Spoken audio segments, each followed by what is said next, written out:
Hello everybody, my name is Cindy. Welcome to my channel, The Flatbed Chick.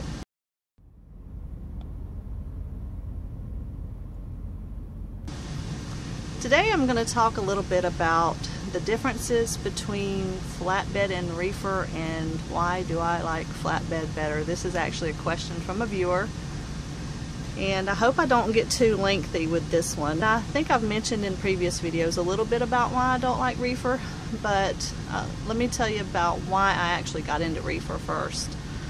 When I first started, I applied at many different flatbed companies. They would not hire me. I actually got mad because when I did end up in orientation at KLLM, there was a guy in orientation who had a pre-hire from the same company.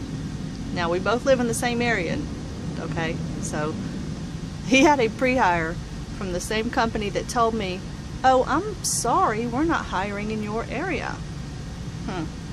Sure they weren't. Anyway, I think it was a little bit to do with the fact that I'm a female, maybe. What do you think? But anyway, I won't go down that road. So I decided to go with KLLM, and of course they're a reefer company, so I didn't have much of a choice in getting to know all about how the reefer industry works. So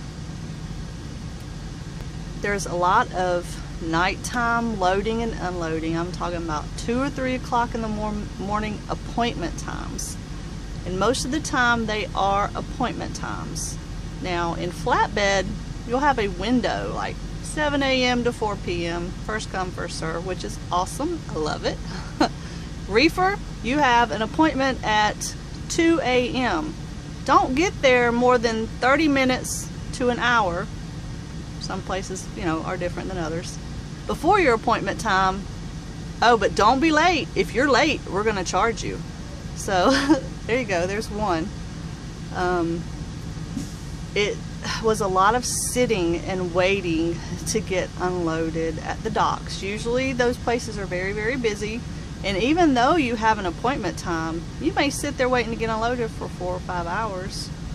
The longest I've ever sat waiting to get unloaded with a reefer was either 12 or 14 hours now. I can't remember. It's been so long ago. But I mean, that is a long time. That is ridiculous. There's that.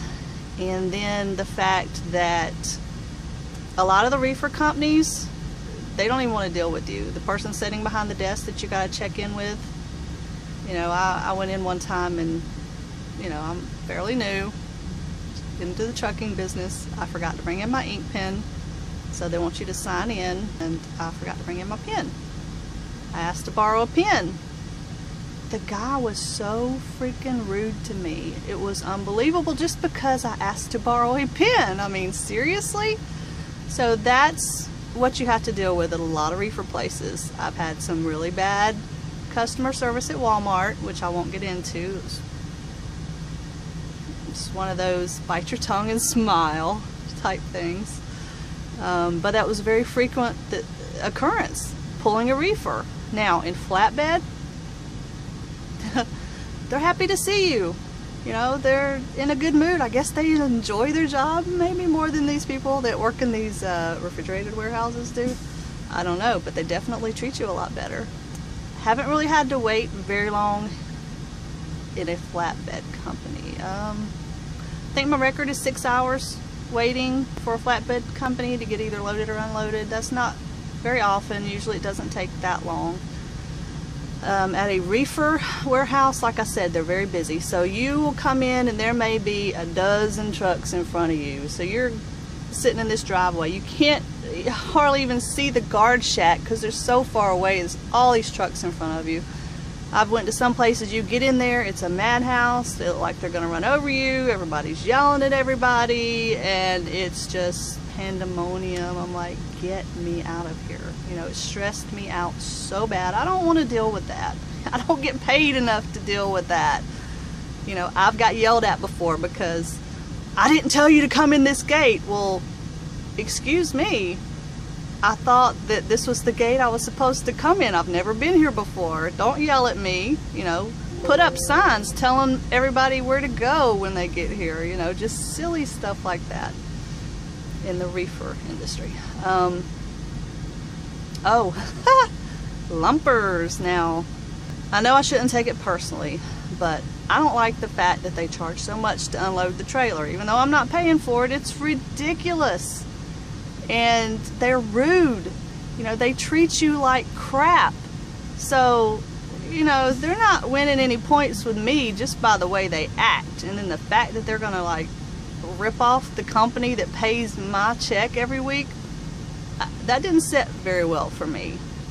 And I actually had one that I was told specifically, do not pay this guy with a comm check. We have an account there. Do not pay him. They sent me the message over to Qualcomm.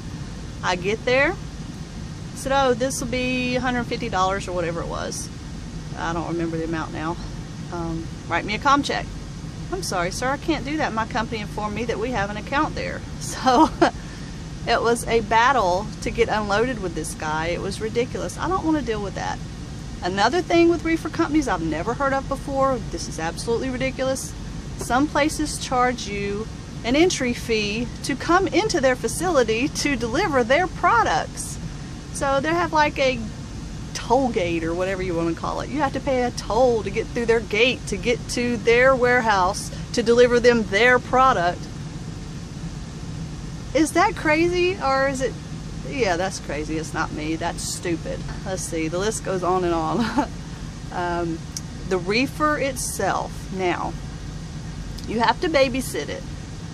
If you're a good driver, you're going to babysit it. You screw up some product and they're going to fire you. But if you're a good driver, you're going to babysit that reefer. And it is sometimes a pain if you get one that's not working properly. I've had one I had to keep manually defrosting, and it was just a pain in the butt. Had one that ran out of fuel, and trying to get that thing started again is a nightmare.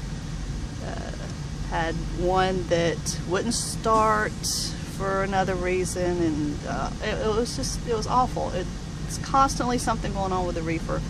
Not to mention having to put fuel in it all the time. And if you drop it, you got to fill up the tank before you get to the drop yard. Make sure it's full. You know, it's just so much more work with a reefer than even a drive-in. Drive-in, I wasn't crazy about. Some of the same reasons. I had to set more often. I had to set longer than the flatbed. Drive-in wasn't as bad as reefer, but I wasn't crazy about it. I'm sure there are other things I'm probably forgetting. I don't have a list this time, so I'm just kind of going off the top of my head. Now, flatbed, it's kind of laid back like me, so we're a pretty good match. Like I said before, there's usually no appointment times. Every now and then I'll get an appointment time, but it's usually first come, first serve. It makes it easier for me to manage my day and route plan. You know, I don't have to be as strict on my route planning. I can, you know, kind of take time and go smell the roses every now and then if I want to, and not have to worry about being late. So that is awesome. I love that. Everybody is friendly, like I said before. Most everybody I've ever dealt with in the flatbed, other than one, I can think of one person that was a huge miscommunication. It wasn't anything personal, but he was rude. But he's the only one that I've ever, since I started pulling a flatbed, ever dealt with that was rude. And I like getting out of my truck more often with the flatbed. I like being out of the truck, as you can probably tell. And that gives me an opportunity to get out of the truck more often and walk around, you know, talk to the guys who are loading and unloading me, learning about what I'm hauling, and et cetera, et cetera, et cetera. I actually have to do a little bit of work, chaining and strapping and tarping and whatever the case may be, so I enjoy that. I like the stuff that I haul. You know, it may sound silly and kind of juvenile, but I like the look of the flatbed loaded with all these different cool things. It like reminds me of when I was a kid and I used to play with Matchbox cars. It's really cool, and I get excited, and Steve laughs at me when I get a really cool load. I'm like a little kid with a toy. I think it's awesome. So there's that. And you know, it's mostly daytime deliveries. Most warehouses that I go to are open during the day, Monday through Friday, and they're closed on the weekends. So I don't ever have to worry about delivering on the weekends. You know, you can call that a bad thing if you want. I think it's awesome. You know, that way I can plan my week. I know I'm always going to have my weekends off unless I get a load Friday that delivers on Monday. Anyway, it makes it easier for me to plan my week. I think it's great, you know, and I don't like driving at night if I don't have to. I did that when I was teaming. I don't trust other people to drive at night, so I was the nighttime driver. I got really sick of that, so I enjoy driving during the day. Even with traffic, it's just part of the job. I just write it off as part of the job. I just drive and listen to the radio.